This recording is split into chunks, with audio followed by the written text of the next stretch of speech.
Oi, pessoal, vamos lá para mais uma aula de introdução à programação. Aqui nessa aula de hoje, a gente vai continuar dentro do tópico de algoritmos iterativos, que são, em resumo, aqueles algoritmos onde a gente tem alguma estrutura que permite repetir comandos uma determinada quantidade de vezes, tá? A gente vai expandir um pouco esse conceito e falar um pouco sobre como iterar sobre sequências, que também é um conceito que a gente vai apresentar na aula de hoje, e a gente vai aprender também um comando novo de repetição, tá? A gente já discutiu aí o comando while, foi o primeiro comando que a gente apresentou nessa área aqui de algoritmos iterativos, e a gente vai começar a discutir então um outro comando, que é o comando for, que vai aparecer na aula de hoje. Vamos nessa.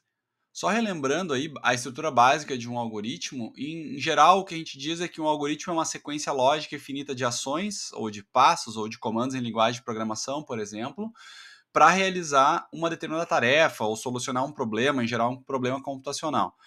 No nosso caso aqui, como a gente está seguindo o paradigma de programação estruturada, né, essa sequência de ações ela está organizada de acordo com três noções principais aí. A noção de sequência, que quer dizer que uma operação ou um comando, por exemplo, vem depois de outro, então existe uma ordem aí para os comandos serem executados, eles não podem ser executados em qualquer ordem. A noção de seleção condicional, que indica que alguns comandos podem ser executados e outros não. A gente viu como fazer isso, né? Com comandos como, por exemplo, if, else, né? Que permitem que a gente selecione ali, executar comandos de acordo com algum tipo de expressão lógica. E a noção de iteração, que é o que a gente continua vendo na aula de hoje. A gente já discutiu como fazer iteração, né? Repetição de ações com expressões lógicas também, que é a repetição de ações usando o comando while em Python, por exemplo. E hoje a gente vai ver como executar esse tipo de iteração aqui utilizando sequências, que é uma segunda forma aí de fazer iteração em Python. Bom, como forma de exemplificar aqui o conceito, vamos considerar o seguinte enunciado. Tá? Imaginem que eu pedisse para vocês escrever um algoritmo e o programa em Python, por exemplo, que leia 3 notas de provas, né, P1, P2, P3, de uma turma de 20 alunos. Tá? Ou seja, 3 notas de cada um dos 20 alunos. E calcule aqui e mostre as médias de cada aluno. Tá? Então, basicamente, o que eu tenho que fazer é ler como entrada, né, as notas P1, P2, P3, somar esses três valores, dividir por 3, isso vai dar uma média 20 vezes. Né? Então, eu tenho que fazer isso aqui 20 vezes. A saída aqui do programa vão ser as 20 médias. E esse programa aqui ele pode ser iterativo no sentido de que o usuário vai digitando as notas e eu já vou mostrando as médias. Tá? Então, o usuário digita 3 notas e eu mostro a média daquelas 3 notas. Ele digita mais 3 notas e eu mostro a média daquelas 3 notas. Não precisa armazenar todas as médias e mostrar no final do programa, a gente ainda não sabe como fazer isso. Então, por enquanto, a gente vai fazer isso aqui interativamente. Tá? Daria até, só como forma de exemplo aqui, para fazer isso aqui sem repetição. Né? Eu poderia fazer todos esses inputs e todos esses prints aqui em comandos separados num algoritmo totalmente sequencial, ficaria gigantesco, né? A gente teria que fazer um algoritmo com, sei lá, uma centena de linhas aqui para fazer isso. Com repetição, a gente consegue fazer isso aqui com uma meia dúzia de linhas tranquilamente. Agora que a gente sabe fazer com repetição, não faz nenhum sentido fazer isso aqui sem repetição, né? Então vamos lá, vamos usar uma repetição para fazer isso aqui ao longo dessa aula.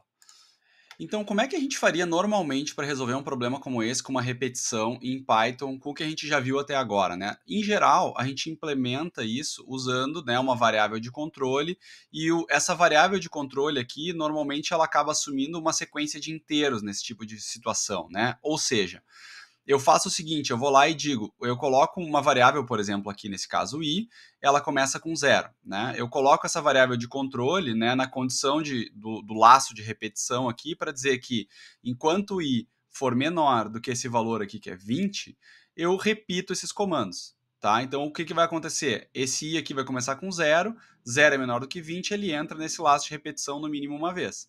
Aqui dentro do laço de repetição, eu estou incrementando o i de 1 em 1. Então, da segunda rodada, o i vai ser 1, na terceira vai ser 2, na quarta vai ser 3 e assim por diante.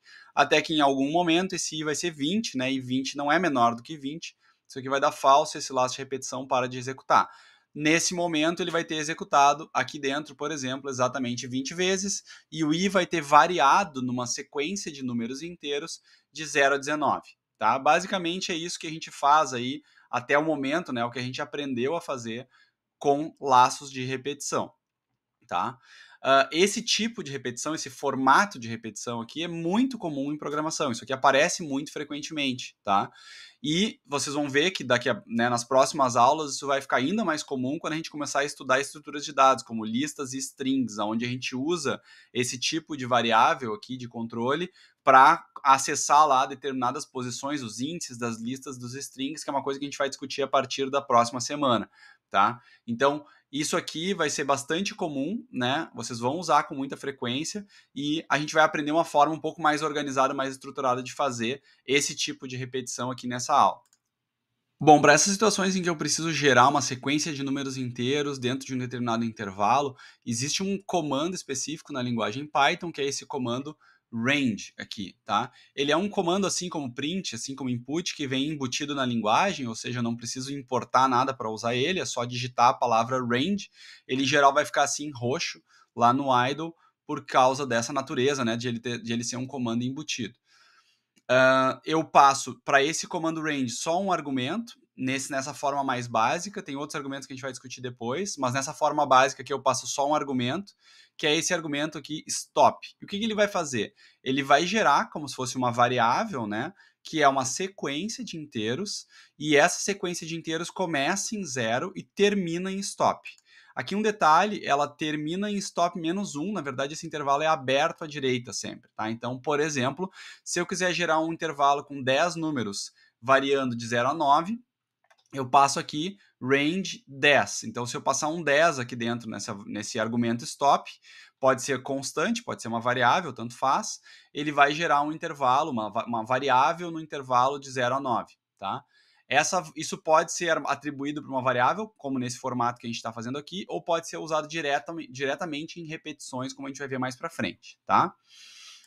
Bom, vamos ver alguns exemplos de código aqui, tá? Vocês podem testar esses códigos direto no idle de vocês aí. Eu vou pegar o meu idle aqui para a gente fazer alguns exemplos, tá?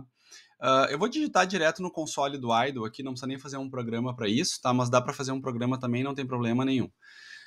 Vamos por partes aqui, tá? O que esses comandos estão fazendo? Então, eles estão gerando esses ranges. Então, por exemplo, aqui, esse comando aqui está gerando um range que vai de 0 a 9, né? Que nem a gente discutiu antes. Então, esse range 10 aqui, ele vai gerar um range que vai até o stop -1. E o stop aqui, no caso, está sendo 10, tá? Esse range está sendo convertido para uma lista. Vamos primeiro discutir isso aqui, tá? Então, se eu fizer o seguinte, tá? Sec1 é igual a range, só direto, e passar aqui um stop, por exemplo, 10, tá? O que ele vai gerar? Ele vai gerar, vamos imprimir para ver o que isso aqui gerou, sec1, ele gerou um range que vai de 0 a 10, mas eu não consigo ver esse range, tá? Eu só consigo ver ele definido, não consigo enxergar os números de fato, né? Qual é a sequência de números de fato que isso aqui gerou, né? Isso aqui tem uma questão operacional do Python, né? Ele não expande o range por padrão, ele só expande o range na hora que ele é usado. Então, é uma questão de eficiência de implementação aí, que não cabe aqui discutir. E aí, para poder expandir isso, eu tenho que converter em algum tipo de dado que possa comportar esse range. Por exemplo, uma lista, poderia ser uma tupla, tem outros tipos de dados aqui possíveis. Então, basicamente, isso aqui é uma conversão de tipos, tá? É como se eu estivesse fazendo sec1 é igual a sec1, e aí eu vou lá e digo que eu quero converter isso aqui para uma lista, tá?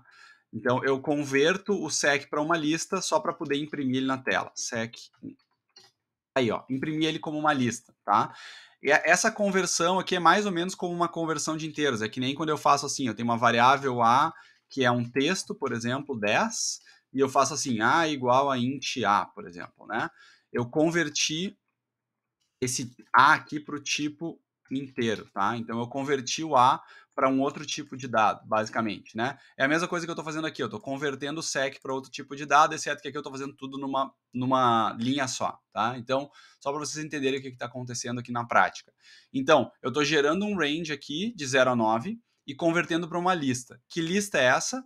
Essa aqui, ó. Então, essa aqui é a lista de números que esse range vai gerar. 0, 1, 2, 3, 4, 5, 6, 7, 8 e 9. Então, 10 números, tá? Essa lista tem 10 números, vai de 0 a 9. Bem certinho o range que eu esperava.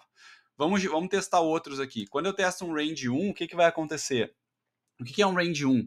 É um range que vai até stop -1, né? Vamos testar isso aqui. Range 1, eu vou converter direto para uma lista, E aqui eu posso só gerar assim, ele já vai gerar a lista para mim, ó. Então o que que é essa lista aqui, tá? É uma lista com só um elemento, que é esse elemento 0, tá? Eu não preciso nem atribuir para uma variável aqui no caso, porque quando a gente não atribui para nada, o shell mostra direto o resultado. Então isso aqui é como se eu estivesse dando um print nisso aqui, tá? Então só para ficar mais curto, para a gente fazer mais rápido. Beleza, então o que, que esse range está gerando? Uma lista de números que vai de 0 até stop menos 1, que também é 0. Então só tem um número que é o próprio 0. O que, que é um range 0? Vamos ver. O range 0 é uma lista vazia, basicamente. Então esse range é um range vazio. Posso colocar números negativos? Posso, tá? Basicamente o que vai acontecer nesse caso aqui, como eu coloquei um stop negativo, ele poderia, né, ser que supostamente ele fosse de 0 até menos 10, mas nesse caso aqui a implementação do range não faz isso, tá? Tem formas de gerar intervalos de números negativos, a gente vai discutir isso daqui a pouco, tá? Vamos adiante. Bom, aqui só para fechar, então, esses aqui são os resultados, os mesmos que a gente obteve, tá? Então, testem aí no idle de vocês devem executar esses comandos e obter exatamente essas sequências aqui, da mesma forma que a gente obteve no exemplo que a gente acabou de fazer, tá? Vamos adiante, um pouco mais sobre sequências aí, como gerar sequências um pouco mais elaboradas. Então, a gente já viu aquela forma mais básica do comando range, que é com um argumento só, tá? Uma segunda forma de fazer é essa forma com 2 ou 3 argumentos, tá? E isso aqui está exatamente como na documentação do Python. Isso é uma coisa importante até para aprender a ler documentação, tá? Eu vou trazer aqui a documentação para vocês verem. Esse link aqui, tá? É o link da documentação. É esse link que está aqui embaixo no slide, tá? É o link da documentação do próprio Python sobre como usar a função range, tá? A função range, então, ela recebe ou um argumento, que é o que a gente estava discutindo antes, que é o argumento stop, ou ela recebe 2 argumentos, ou então 3 argumentos. Esses colchetes aqui, tá, indicam que esse terceiro argumento é opcional, tá? Então, no mínimo eu tenho que passar 1, mas eu posso passar 2 e posso até passar 3. Se eu quiser, posso passar o terceiro argumento, tá? A semântica dos argumentos e o funcionamento da função, né, estão explicados aqui. Como é que o range se comporta para cada um dos argumentos que a gente passa, etc, etc. Que é um pouco do que a gente vai discutir aqui agora. Mas isso aqui é uma coisa bem importante, né? Aprender a ler a documentação e aprender a entender, né, o que significam aqui os colchetes, etc, os argumentos que eu passo, qual é o retorno, o que a função vai dar e tudo mais. Isso tudo é bem importante de a gente já ir se acostumando, porque é bem comum, né, de a gente pegar uma função nova e querer saber como é que ela funciona. Em geral, a documentação é super detalhada e consegue nos explicar bem, tá? Vamos ver como é que são esses argumentos aqui na prática, então. Eu uso lá a função range, mesma coisa, e aí aqui entre parênteses eu posso passar 2 argumentos que são start e stop, tá? Se eu passar esses 2 argumentos aqui, start vai dizer aonde que começa a sequência e stop vai dizer aonde que termina a sequência. Da mesma forma de antes, o stop é aberto à direita. Então, se eu fizer, por exemplo, uma sequência de 1 a 10, ele vai gerar números que vão variar entre 1, 2, 3, 4, 5, 6, 7, 8 e 9. Tá? Então, ele vai gerar até stop menos 1. Se eu passar um terceiro argumento opcional, que é o step, tá? Coloco mais uma vírgula e coloco o argumento step aqui do lado, ele vai interpretar esse step como o tamanho do salto, né, de quanto em quanto eu salto entre esses inteiros. Então, ele não vai gerar mais uma sequência que avança de 1 em 1, ele vai gerar uma sequência que avança de step em step. Então, pode ser de 2 em 2, de 3 em 3, de 4 em 4. Esses números podem ser positivos, podem ser negativos, dá para gerar sequências de vários tipos, a gente vai ver alguns exemplos aqui agora, tá? Vamos lá. Vamos rodar esses exemplos aqui no idle, tá? Deixa eu puxar meu idle para cá de volta. Tá aqui, né? Então vamos lá. Vamos gerar um range primeiro, transformar ele direto numa lista de 1 até 10, tá? Então o que esse range aqui vai gerar? Lembrem que eu gerei antes um range que ia até 10. Esse range aqui ele ia até 10, mas começava em 0, né? Se ele vai até 10, o stop dele é 10, né? Ele vai gerar 10 números, vai gerar um intervalo entre 0 e 9. Nesse caso aqui, eu pedi para começar em 1, e ele vai de 1 a 9. Então, aqui, essa sequência é uma sequência de 9 dígitos, né? De 9 números inteiros, tá?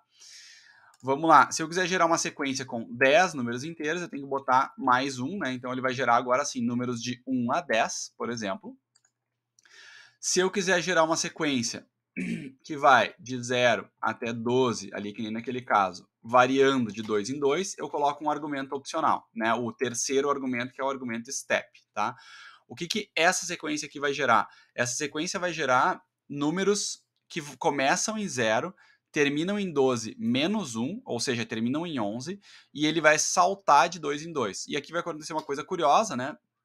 O último número possível para essa sequência seria o número 11, né? O número 11 não vai ser gerado porque o step ultrapassou ele, né? Então o próximo número dessa sequência seria 12, então ele não gera esse último número, né? Não gera o número 11, gera o número imediatamente anterior, tá? Isso aqui também é uma coisa que a gente tem que se ligar na hora que a gente estiver fazendo sequências, tá? Então, sequências de 1 em 1, quando eu omito, né, o parâmetro step, e aqui no caso, sequências de 2 em 2, quando eu incluo o parâmetro step. Vamos ver mais um exemplo. Se eu fizer uma sequência ali entre menos 5 e 0, isso aqui é possível também, plenamente possível. O que isso aqui vai gerar? Ele começa num número negativo e vai até 0. Poderia ir até um número positivo, contanto que o start seja menor do que o stop, está tudo certo. Então, se eu gerar uma sequência onde o start é menor que o stop, ela sempre funciona. Se eu gerar uma sequência onde o stop é menor que o start, onde isso aqui está invertido, né, ele vai gerar uma sequência vazia, não vai gerar uma sequência válida, tá? E o último exemplo, eu posso começar aqui, né, em 0, eu posso ir até menos 6, e aí notem, o start é maior que o stop, né? 0 é maior que menos 6, tá? Então eu estou começando num número maior e estou indo até um número menor. Como é que eu faço essa sequência? Se eu gerasse essa sequência assim, né, diretamente ele geraria uma sequência vazia, porque ele está tentando incrementar, está tentando avançar, né? O que eu tenho que fazer aqui? Botar um step negativo. Se eu botar um step negativo, o que ele vai fazer? Ao invés de somar mais um, né, ele vai subtrair e vai gerar uma sequência inversa, né, de 0 até menos 5. Então isso aqui também é possível, eu posso manipular esses valores aqui do jeito que eu quiser e gerar sequências do jeito que eu quiser. Tem uma infinidade de possibilidades, dá para gerar sequências de todos os tipos, né, com as mais variadas configurações. Tá? Mesma coisa, aqui tem os exemplos, tá? As soluções aqui desses exemplos que a gente acabou de fazer direto no idle. Bom, finalmente chegamos na parte boa da aula, né? Para que a gente vai usar essas sequências que a gente está aprendendo a gerar, né? Para implementar repetições, essencialmente, né? Então, como é que eu implemento repetições com sequências? Tem um comando específico na linguagem para fazer isso, que é o comando for, tá? Como é que esse comando está estruturado, qual é a sintaxe dele, né? Eu escrevo lá a palavra reservada for. Notem que aqui no final tem 2 pontos, portanto é um comando de bloco, e aqui dentro eu tenho um conjunto de comandos identados, assim como todos os outros comandos de bloco tiveram. While tem isso, if tem isso, todos eles têm mais ou menos o mesmo formato.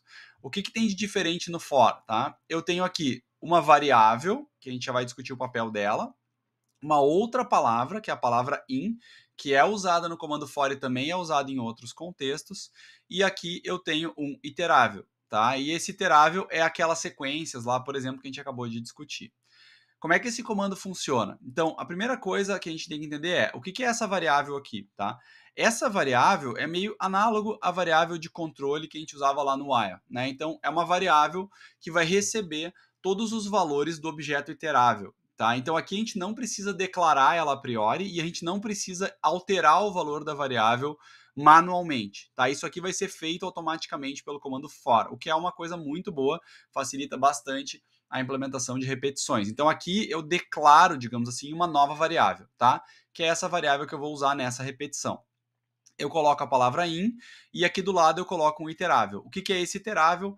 Pode ser, por exemplo, um range, que é uma sequência, né, que é aquilo que a gente acabou de discutir, mas também pode ser outros tipos de estruturas de dados, como listas, dicionários, conjuntos, tuplas, enfim, tem uma série de estruturas que a gente pode usar para implementar repetições e a gente vai discutir algumas delas mais para frente, tá? E aí, aqui embaixo eu tenho os comandos. Os comandos são, como sempre, né? Num bloco de comandos eu coloco os comandos que eu quiser. Notem que aqui dentro, no bloco de comandos, eu não preciso necessariamente ter comandos, ou não devo ter comandos para alterar a variável de controle. Em geral, a gente não coloca, tá? E esses comandos aqui, eles vão ser repetidos dentro desse last de repetição, que é o for.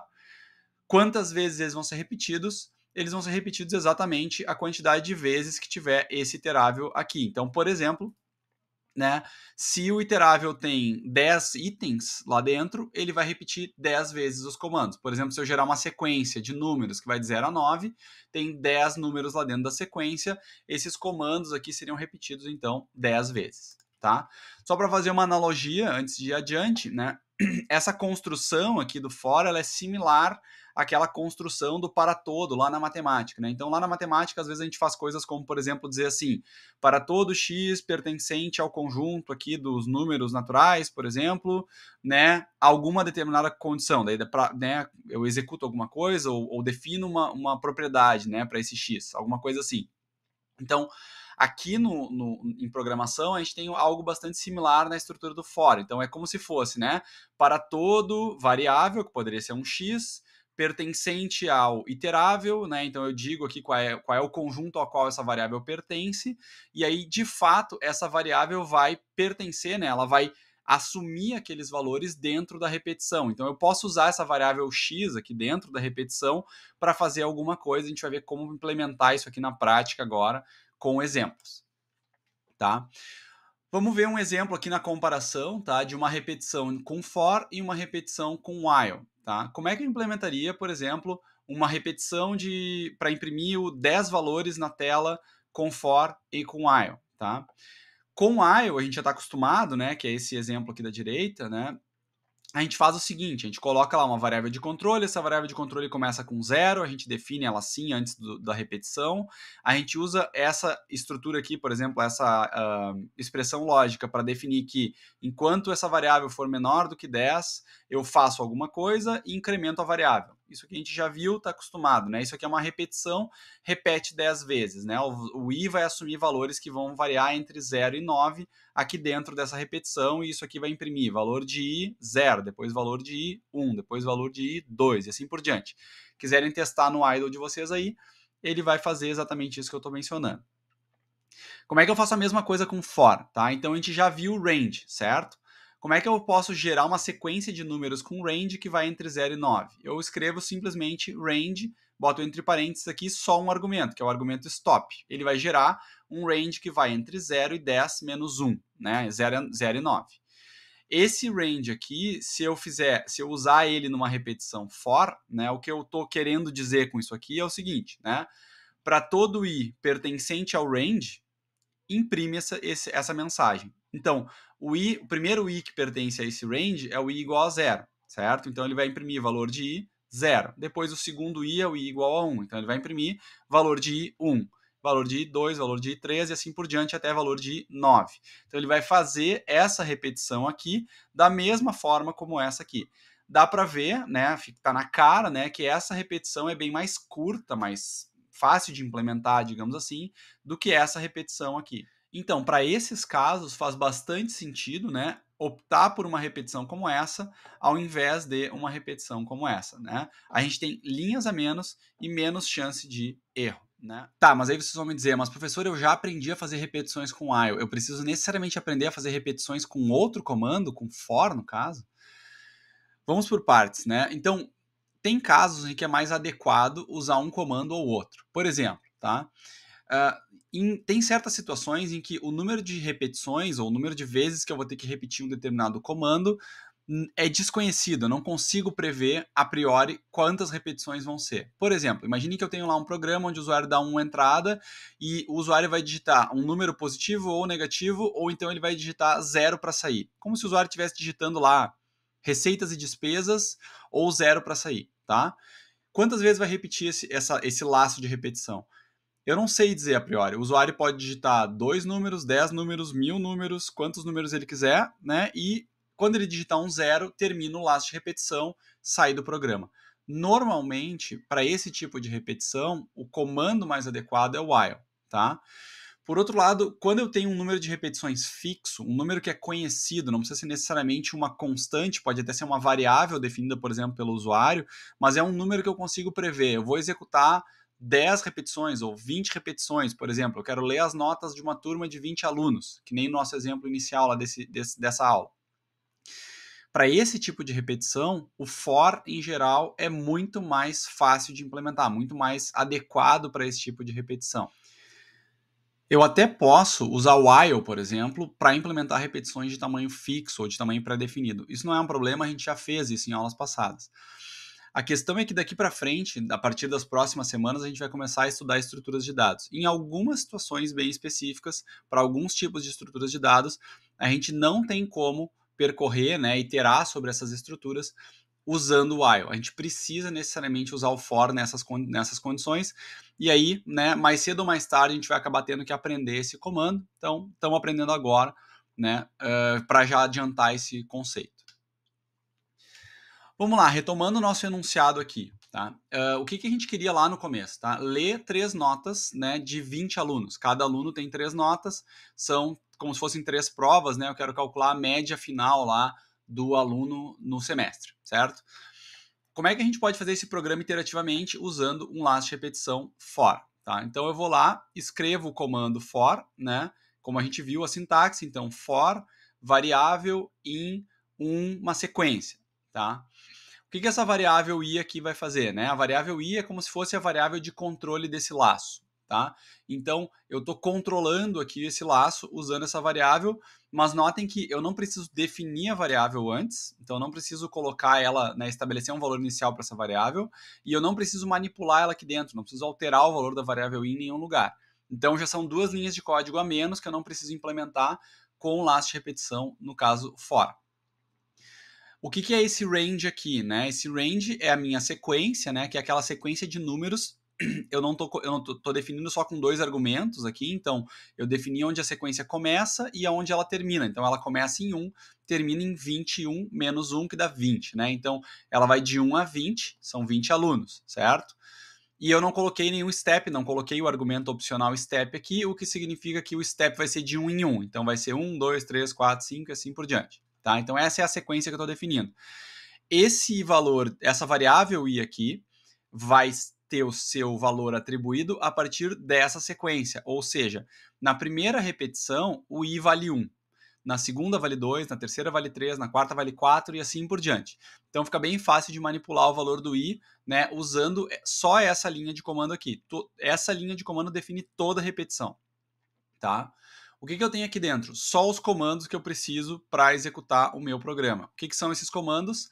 Eu estou aqui fazendo input do usuário, lendo 3 notas do aluno, né? Então eu estou assumindo que o usuário vai digitar notas válidas aqui, né? Notas em número em ponto flutuante, tá? Então o usuário vai digitar a nota da P1, nota da P2, nota da P3. Beleza. Depois eu vou lá e calculo a média, só uma operação aritmética, atribuo nessa variável média e imprimo o valor da média. Aqui eu estou colocando ainda assim, né? A média do aluno I é média. Então, para cada repetição, eu repito todos esses comandos, né? Eu executo todos esses comandos aqui, todos os 5 comandos do bloco eu executo uma vez. Então, como é que essa digitação vai acontecer no programa? Vai aparecer para o usuário, digite a nota do aluno 1 e o aluno digite a nota 2 do aluno 1, o usuário digita. Digite a nota 3 do aluno 1, o usuário digita. E aí, logo em seguida, ele vê a média desse aluno. Aí começa a digitação das notas do aluno 2. Como eu falei, né, a gente vai fazer esse programa iterativo no sentido de que o usuário vai digitar as notas e vai ver as médias já direto, né, uma embaixo da outra, aqui logo depois da digitação das notas. Por enquanto a gente não vai ver, né, a gente vai discutir isso mais para frente, né, como armazenar todas essas notas, etc. A gente não viu ainda, mas seria possível num futuro a gente vai fazer isso, tá? Se quiserem testar esse programa aí, né, implementar no Idle de vocês e testar, fiquem à vontade, tá? Acho que vale a pena o exercício. Vamos ver uns últimos exemplos aqui para finalizar, tá? Como é que funcionam esses laços de repetição com range e com variações aqui dessa variável de controle, tá? Vamos implementar alguns desses laços aqui, tá? Vou puxar o meu idle aqui, o idle mesmo de antes, né? E vamos fazer alguns testes aqui, tá? Então, como é que eu implemento um laço de repetição desses, né? Escreva a palavra for in range. E aqui eu defino o range que eu quiser. Então, por exemplo, se eu definir o range 10, né, eu vou colocar aqui 2 pontos, né, e ele já vai identar o meu comando aqui para dentro. O comando pode ser só um print e eu vou imprimir aqui o valor da variável i, tá? Então, valor de i, posso colocar qualquer coisa, né, qualquer mensagem, enfim, e vou colocar aqui do lado a variável, tá? Então, vou fazer o programa exatamente como está ali, tá? Vamos rodar esse programa aqui só para testar e ver como é que é a saída. Tá lá, ó. O que ele executou, tá? Ele executou esse laço de repetição, esse range aqui gerou valores entre 0 e 9, certo? Esses valores entre 0 e 9 foram todos atribuídos para a variável i.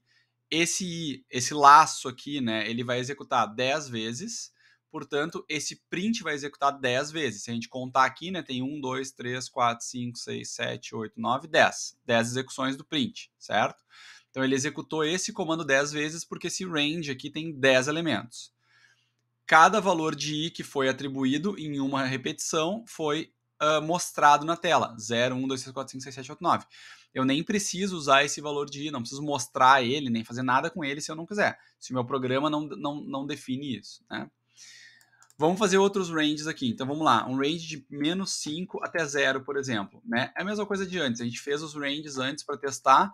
Então, supostamente, esse range aqui vai gerar valores entre menos 5 e 0, menos 1, certo? Então, menos 5, menos 4, menos 3, menos 2, menos 1. Tá? São esses os valores atribuídos ali para a variável i. E vamos ver o último aqui, ó, de 0 a 12, pulando de 2 em 2. Então, com salto de 2 em 2. De 0 a 12, com salto de 2 em 2. Tá? O step vai ser 2 aqui. O que vai acontecer? A mesma coisa que a gente testou antes também, né? Eu vou executar esse programa aqui, ele vai entrar quantas vezes aqui dentro, né? 1, 2, 3, 4, 5, 6, certo? Porque 6, ele vai entrar para o valor 0, depois ele faz 0 mais 2, 2, depois mais 2, 4, mais 2, 6, mais 2, 8, mais 2, 10. Por que ele não entra no 12? Porque ele vai até esse valor menos 1. Então, ele iria só até o valor 11, esse range, né? Como o 11 não faz parte da sequência, ele não entra aqui, não faz um i igual a 11, né? Porque não faz parte da sequência. Então, ele não mostra nenhum valor 11 aqui, por exemplo, né? O próximo salto cai fora do range e ele termina a repetição assim, certo? Deixa eu puxar para cá. Aqui estão os resultados, tá? Só para vocês conferirem. Mesma coisa, se quiserem implementar e rodar no idle de vocês aí, fiquem bem à vontade. Bom, em resumo, pessoal, é possível implementar repetições tanto com while quanto com for. Eles têm um funcionamento muito parecido, tá? São duas formas de implementar repetição com um funcionamento bastante parecido. A gente, às vezes, se acostuma mais com uma, às vezes se acostuma mais com outra, né? Isso é uma questão mais ou menos pessoal, tá? Mas, em geral, a dica é, né? No while, a gente tem que fazer aquele controle explícito do laço e esse tipo de laço é mais comumente utilizado para quando a gente tem uma condição específica que a gente quer ver respeitada dentro daquela repetição e a gente não tem explicitamente um número de vezes que aquela repetição tem que executar, né? Então, eu tenho uma repetição lá que pode executar um número arbitrário de vezes. Normalmente, eu vou partir para um comando while para controlar essa repetição, né? No caso do for, em geral, a gente faz, né, o uso desse comando quando a gente tem uma repetição com um tamanho, né, uma quantidade de repetições estabelecida, pré-estabelecida. Por exemplo, para ler 20 notas de alunos, para repetir um determinado comando, imprimir na tela uma mensagem 10 vezes, 20 vezes, 30 vezes, né? Alguma coisa que tem uma quantidade específica de vezes que a gente quer executar. E também, né, no futuro, esse comando for vai ser muito utilizado, principalmente para iterar sobre outros tipos de sequência que não o range, né, outros tipos de estruturas de dados que a gente vai discutir em aulas futuras. Bom, pessoal, era o que tínhamos para a aula de hoje. Vimos aí uma forma alternativa de implementação de repetição em Python, usando o comando for para iterar sobre sequências, tá? A gente vai continuar, então, nas próximas aulas discutindo aí um pouco mais sobre comandos de repetição, tanto com for quanto com while, e vamos ver outros detalhes aí na prática mais para frente. Até a próxima!